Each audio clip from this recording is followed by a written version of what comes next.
Bonjour à tous. Aujourd'hui, on va répondre à la question, la CCAG, à quoi ça sert? Alors, un CCAG, déjà, c'est un document d'exécution du marché. Ça veut dire que si tu es en train de répondre à un marché, tu n'as pas à lire le CCAG. Donc ça, c'est plutôt une bonne nouvelle. Et tu n'as pas à le lire, pourquoi? Parce qu'en fait, il n'a aucune influence sur la formation de ta proposition, aussi bien technique que tarifaire. C'est vraiment un document qui va avoir de l'intérêt quand tu auras remporté le marché pour te permettre de défendre tes intérêts face à l'acheteur public. Alors, les CCAG, il y en a plusieurs. Il y en a 6 plus 1. Alors, les 6 nouveaux, en fait, qui sont sortis le 1er avril. Donc, en fait, tu as le CCAG travaux, le CCAG marché industriel, le CCAG fourniture et services courants, le CCAG TIC, comme on dit. Donc, c'est les techniques de l'information et de la communication, les CCAG PI, prestations intellectuelles, et le petit dernier, le petit nouveau, le CCAG marché de maîtrise d'œuvre. Voilà. Alors, pourquoi j'ai dit plus 1? Alors plus 1 parce qu'il existe aussi un CCAG pour les marchés privés de travaux. Et ça, tu peux en marché public y avoir à faire pour toutes les entreprises qui en fait gèrent un service public ou qui ont une mission de service public plus précisément et qui sont pour autant une entreprise privée.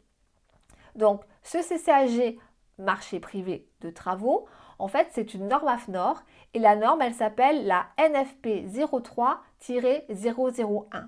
Donc, c'est des documents en fait, qui sont facilement trouvables sur Internet, un peu moins pour la norme AFNOR. En fait, elle est trouvable, mais elle est payante. Et ça ne doit pas coûter très très cher, mais en tout cas, je pense que c'est vraiment intéressant si tu réponds à des marchés de SA, HLM par exemple, d'acheter ce document parce que vraiment, on va le voir plus loin, ça va te permettre de défendre tes intérêts face à un acheteur parce que quand ce n'est pas indiqué dans le CCAP et qu'il fait référence au CCAG, il faut vraiment que tu saches quelle est la référence au CCAG et dans quelles conditions tu vas pouvoir faire valoir tes droits face à l'acheteur public.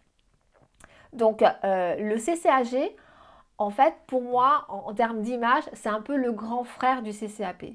C'est-à-dire que le CCAP, il est censé prévoir les conditions d'exécution de ton marché, mais dans les documents contractuels, tu dois le voir parce que c'est quasiment systématique, tu as les pièces particulières et les pièces générales.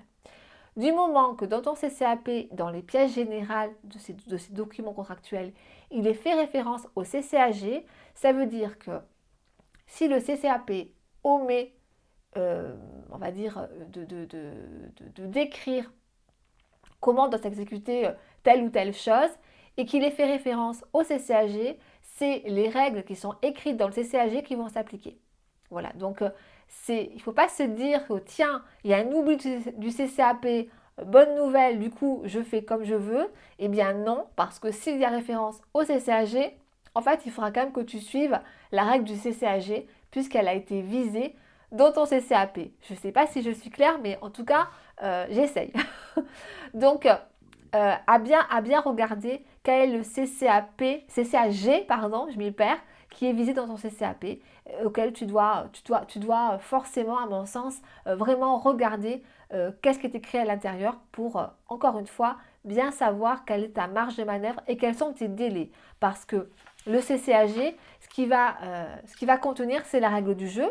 La règle du jeu en cours d'exécution du marché et va être fixée les conditions d'exécution des prestations, de règlement des prestations et aussi de mise en œuvre des pénalités ou de mise en œuvre des réclamations. Donc si tu as un problème vis-à-vis d'un acheteur public, cet outil-là, il va être important.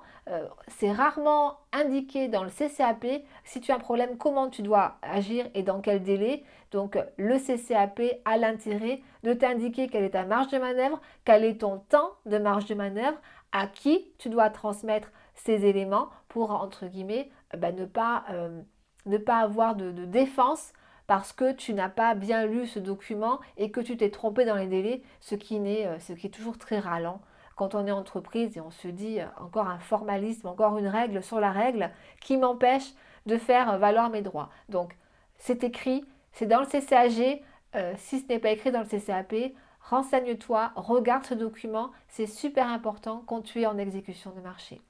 Voilà, j'espère que cette vidéo t'aura appris des choses.